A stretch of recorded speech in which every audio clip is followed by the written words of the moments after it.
আজকে এসেছি আমরা মেয়ের কালী বাড়িতে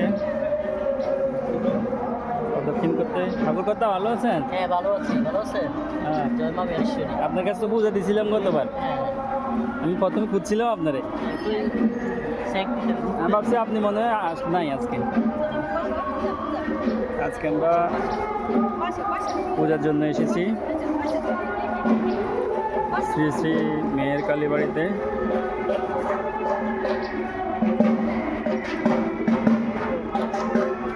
পূজার পরে প্রদক্ষিণ করবে মেয়েটা তার দাদুর সাথে।